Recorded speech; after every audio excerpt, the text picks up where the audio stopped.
Ndagusuhuje mukunzi wacu ari nako nanagwa ikaze. Iyi ni KN Radio, ishakira rukumbi ry'amakuru agezweho mu Rwanda ndetse no hanze y'igihugu cy'u Rwanda.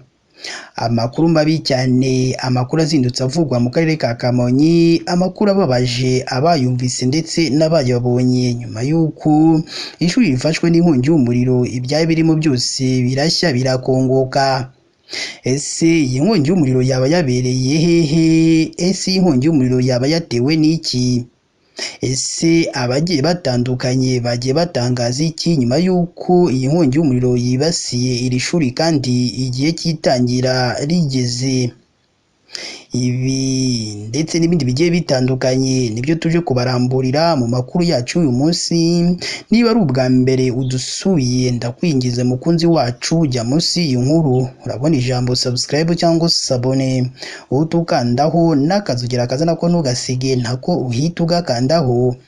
Icyo gihe uzaba ushimangiye yuko ugiye kujya uba uwa mbere mu kubona amakuru meza ya KN Radio tugenda tubagezaho umunsi ku wundi. Reka twitse gatoya ubundi tuze tugusobanurira byinshi kuri iyi nkongi y'umuriro yumvikanye muri aka karere ka Kamonyi, yibasiye iryo shuri kandi igihe cy'itangira ry'amashuri cyegereje. Tubibutse ko iyi yo ari KN Radio.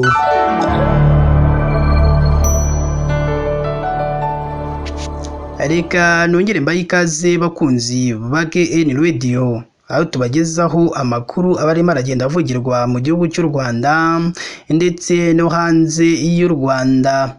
Amarira n'imiborogo nibyo birimo kuranga ababyeyi bari bafite abana bigaga ku ishuri ryitiriwe Mutagatifu Bernadette SB Kamonyi.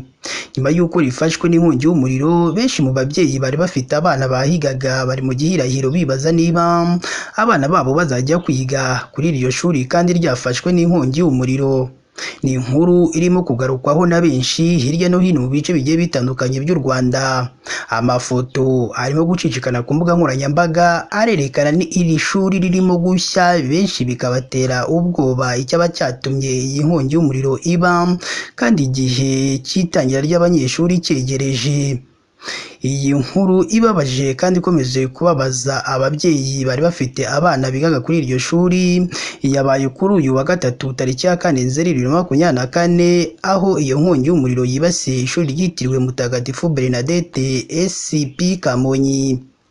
Umuyobozi w'iri shuri ryitiriwe Mutagatifu Bernadette SB Kamonyi, Padiri Mujyambere Jean d'Amour, yabwiye itangazamakuru ko inkongi yafashe inyubako abahungu bararagamo yatewe n'umuriro w'amashanyarazi ubwo hari umukozi wari uri mu kazi ko gusudira.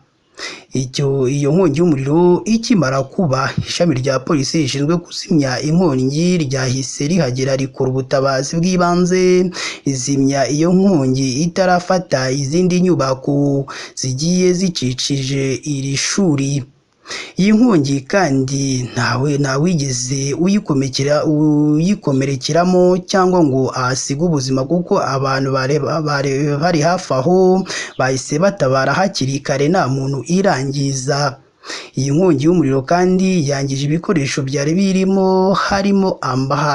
muri iryo shuri, harimo amatora n'ibitanda. Inyubako yibasiwe n'iyi nkongi yakiraga abanyeshuri 120 bonyine. Uyu muyobozi w'iri shuri ryitiriwe Mutagatifu Bernadette, Padiri Mujyambere, yavuze ko bagiye kwihutisha gushaka aho abo bana bazarara mu gihe bazaba bageze ku ishuri kuri uyu wa mbere tariki ya 9 Nzeri 2024. Polisi kandi ihora igira inama abantu yo kujya bafatira ubwishingirizi inyubako zabo mu gihe zibasiwe n'inkongi kugira ngo bubafashe kwishyura no gusana ibyaba byangiritse.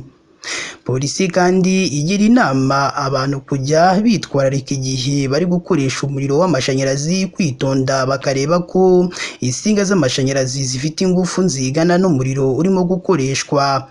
Polisi kandi isaba ko mu gihe abantu bashaka kugira ibyo basana ari byiza gushaka abatekinisiye babizi neza babyigiye, by'umwihariko ab'amashanyarazi, ndetse kandi ko mu gihe habaye inkongi bagomba kwihutira kubimenyesha kugira ngo yitabare hatarangirika byinshi bigiye bitandukanye.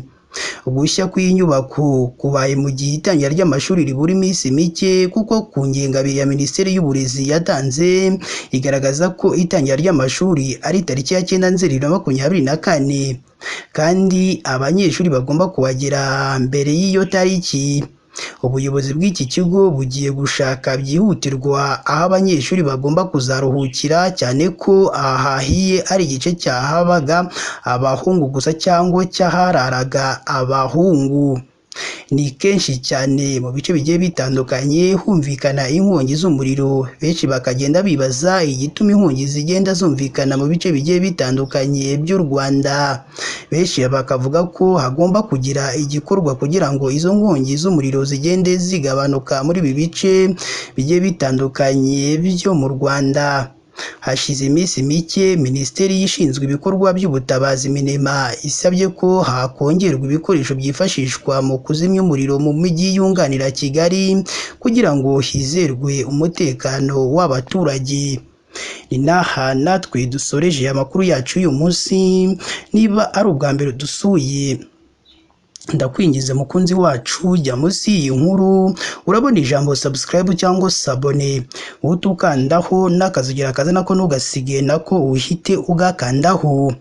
Icyo gihe uzaba ushimangiye yuko ugiye kujya uba uwa mbere mu kubona amakuru meza kandi yizewe ya KN Radio tugenda tubagezaho umunsi ku munsi. Si ibyo gusa kandi ugomba no kujya ahatangirwa ibitekerezo ukaduha igitekerezo cyawe, haba ari igishima ibyo tubaha umunsi ku wundi cyangwa n'ikinenga cyangwa n'ikitugira inama y'ibyo twazahinduraho mu makuru yacu tugenda tubaha hano kuri KN Radio, kugira ngo ubutaha tuzabahe amakuru meza kandi yizewe. Si ibyo gusa, ugomba no gufata iyi nkuru ukayisangiza abandi kugira ngo bamenye ibyiza aho biri, ko ari nta handi ari hano kuri KN Radio. Reka dukomeze tubifurize kugira umunsi mwiza, kandi Imana yo mu ijuru ijye ukomeza ibane namwe umunsi ku wundi.